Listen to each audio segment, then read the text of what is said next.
Allí estamos, ¿no? También les puse esta imagen del templo. Allí sí pueden ver la imagen, ¿verdad? Sí. Ok, puse esta imagen del templo, que es una representación. ¿Por qué? Porque Israel, y esto tenemos que entenderlo, porque de otra manera tenemos un pensamiento cristiano. Israel no está supuesto a mantenerse sin templo o a vivir sin templo. Si usted lee la Torá, está dado un pueblo que tiene un templo y sus funciones con el templo. Y va a haber otra vez sacrificios de animales, va a haber honor a los sacerdotes, va a haber exactamente lo mismo. Un parlamento sería. Y claro, el parlamento o el Sanedrín. Puede que esto confunda un poco, pero el problema, ¿por qué es que es confuso esto? Primero, el sacrificio de los animales no era para sacrifiquémoslo a los dioses o al Dios y que Él se deleite en ver el derramamiento de sangre y grasa. No, no, no, no. El sacrificio de animales era, y las primicias y todo lo que se llevaba en el templo, era para alimentar a los sacerdotes. Porque ellos comían de la carne de esos animales que eran sacrificados. Ellos comían de eso. Ellos y sus familias, toda una tribu se alimentaba de todo eso. La descendencia de Aarón y la tribu de Leví también compartían esas partes de las primicias. Y la descendencia de Aarón de la carne de los animales. Porque nada se desperdiciaba en el templo. La grasa del animal, que él dice, en la Torah dice, coge la grasa y preséntamela para mí como un olor grato, ¿es por qué? Porque la grasa se quemaba en el altar. Y eso es un combustible. Y la carne y los intestinos y todo lo que estaba en el abdomen, todos estos órganos de aquí, se quemaban también. Pero la carne del animal era para los sacerdotes. La sangre que se derramaba bajaba por un conducto y llegaba hasta el torrente de Sidrón, donde caía, exacto, se utilizaba como un fertilizante. ¿Han escuchado hablar de el valle de sangre, donde murió este hombre Judas? Era allí, en el torrente de Sidrón. ¿Por qué le llamaban valle de sangre? Porque ahí se regaba junto con el agua que limpiaban todos los días, se regaba la sangre de los animales y utilizaban esa mezcla, esa tierra para vendérsela como tierra a los agricultores. Pagaban los agricultores un dinero y ese dinero iba al tesoro del templo y los agricultores utilizaban eso como abono para que sus plantas y sus frutos crecieran mejor. Nada era un desperdicio en el templo, nada. Todo se utilizaba. Los cueros de los animales era la ropa de los sacerdotes. Si usted era un sacerdote y le tocó ese día servir, bueno, usted despellejaba el animalito, todo esto acá, y tenía ese cuero, había una cámara de los cueros, de las pieles, la cámara de las pieles, donde hacían todo el tratamiento y usted ya tenía ropita nueva, o un tapiz nuevo, lo que sea que necesite, o lo podía vender, exacto, zapatos, correcto, o lo podía vender y el dinero era para usted.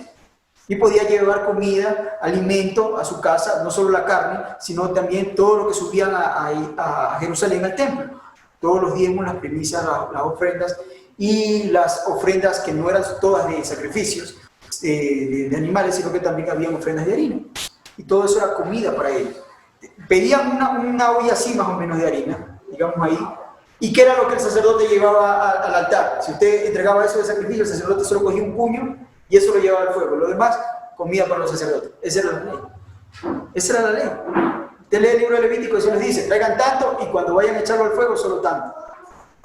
Entonces, nos damos cuenta que no era como los otros que servían a sus dioses de una manera todo deformada, de una manera donde sacrificaban humanos, bebían sangre, el Eterno les prohíbe todo eso. Y les dice claramente también, mujeres, atrás, ellas no se acercarán al templo, para que nadie diga que en el templo se están haciendo cosas que no se deben, porque las otras culturas decían, habían sacerdotisas, en todas las culturas, habían sacerdotisas. ¿Y qué hacían las sacerdotisas? Vendían sus cuerpos y su dinero que se recolectaba era ofrenda para ese templo.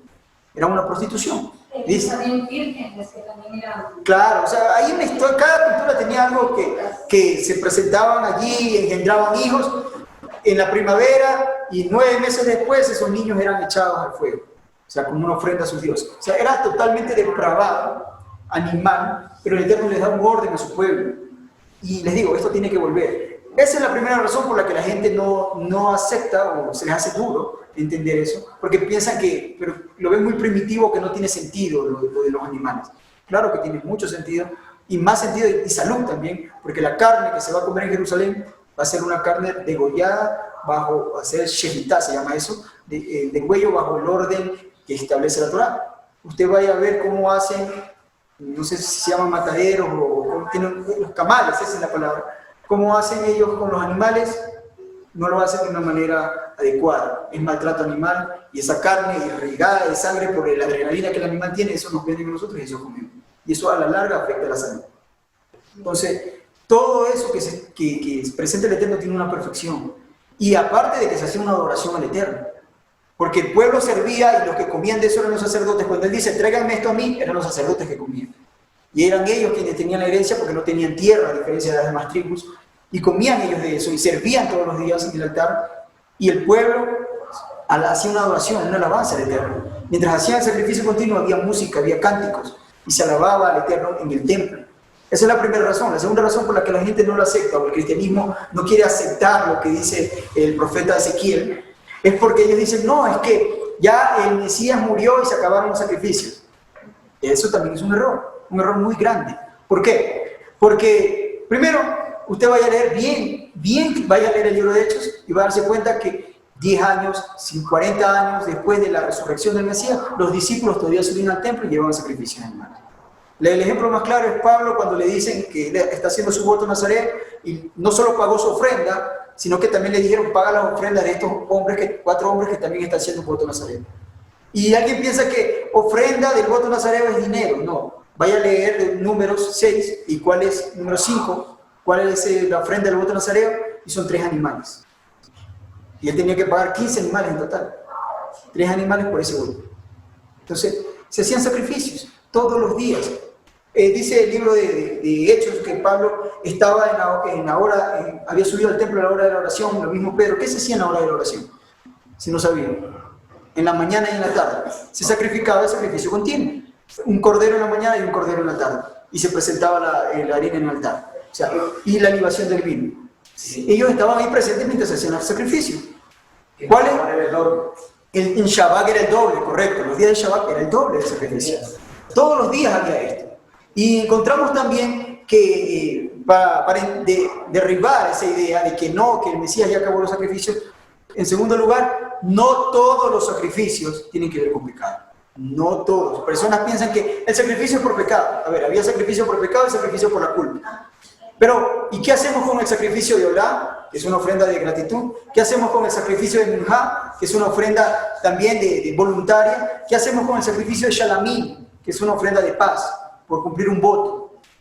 Habían muchas ofrendas de animales que no tenían nada que ver con pecado, que se hacían en el templo. Entonces, ¿dónde dejamos esas que no tienen que ver con pecado? Y en tercer lugar, entender que Yeshua no vino a abolir ninguno de este sistema sacrificial, sino que Él vino a cumplir, como Él lo dijo, vino a cumplir 3 sacrificios, puedo decirlo, únicos. 3 tipos de sacrificios son los únicos que Él cumplió, y en ese sí hubo un cambio. Sí hubo un cambio. El primero es el sacrificio de Pesach, que Él es el cordero de Pesach. Y Él da una revelación y vemos que sí, los discípulos no guardaron el Pesach de la misma manera que lo venían guardando antes, porque Él es el cordero de Pesach. Ya se cumplió. De hecho, Yeshua les dice, Pablo les dice que nuestro Pesach es el Mashiach, nuestra Pascua es el Mashiach, ya fue sacrificada. Así que celebremos la fiesta, comamos los panes sin levadura y todo eso. Pero le está diciendo a un pueblo que estaba en Corinto, en Grecia, alejado de Jerusalén, que es más o menos lo que hacemos nosotros aquí. Hacemos un ceremonial de Pesach fuera de la tierra. Hoy en día nadie puede celebrar Pesach como tal en Jerusalén porque no está el templo, necesitamos el templo. Bueno, y el templo que vayan a levantar los judíos es un templo, como vimos en una clase, o hay un video también en YouTube, y el hermano Marcelo creo que sí les enseñó, que hay candados que impiden que el día de hoy se levante un templo, y si lo intentan levantar, es un templo profano, contra la Torá. Hay candados que no se pueden romper. Entonces, Él es el sacrificio de Pesach. Él es el sacrificio de Yom Kippur, el sacrificio de expiación. Ahí sí viene la de expiación por pecado. Porque el que sabe y es entendido, y muchos de ustedes lo conocen, Pesach no es para perdón de pecados.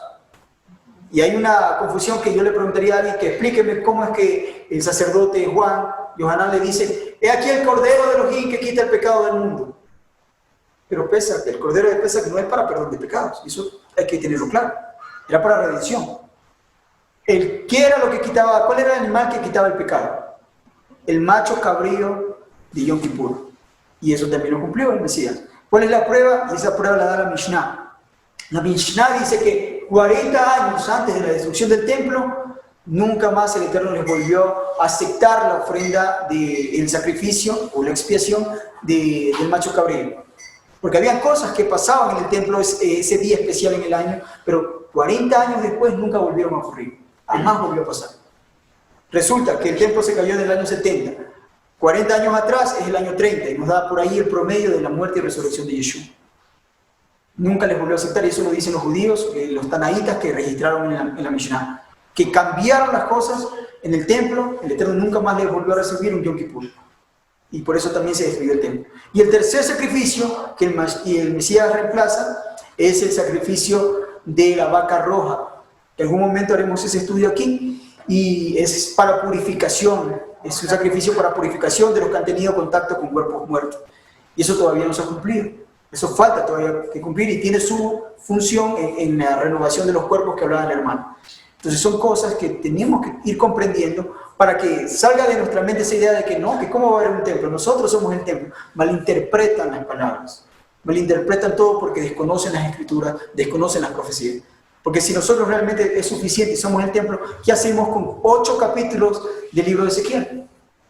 Donde nos habla nos da medidas, la renovación de un nuevo templo y su oficio, y ahí sí dice que el sacrificio de Pesach no va a ser un cordero, en ese tiempo va a ser un vacuno. Sí cambian las cosas, porque Yeshua cumplió eso. No va a haber sacrificio de Yom Kippur, ya no hay expiación, ya no lo va a haber. Pero sí cambia, todo cambia en referente a lo que el Mesías hizo. Pero el sacerdocio levítico sigue vigente hasta el día de hoy. Hasta el día de hoy, aunque no haya templo. Israel funciona por medio de un templo, porque en el templo era donde se cobraban los tributos. Así como usted tiene que pagar impuestos hoy en día para esta nación, Israel en Jerusalén, en los pueblos, cobraban un tributo que era llevado al templo. Ahí era donde se recaudaba todo eso, que era el impuesto a la tierra, por la concesión de la tierra. Si te dio una parcela de tierra, el 10% de lo que tú saques de ahí es para alimentar a los pobres, para hacer ayuda social, que es lo que se supone para que son los impuestos, para alimentar a los huérfanos, a las viudas. Esa era la idea, para alimentar a los que no tenían. De ahí se sacaba, y obviamente a los servidores públicos, de donde se saca todo eso. ¿Quiénes eran los servidores públicos? Los levitas y los sacerdotes, que eran los que servían de jueces, servían de oficiales, como los policías, guardias, servían de maestros, educación, y servían de médicos, educación y salud. De ahí salía su comida, no sueldo, su comida para ellos, la comida de ellos, de todos los impuestos que el pueblo pagaba. Entonces, si nos damos cuenta, no era tan fantasioso lo que ellos hacían, era una estructura de un gobierno real, y el templo era el centro de todo eso.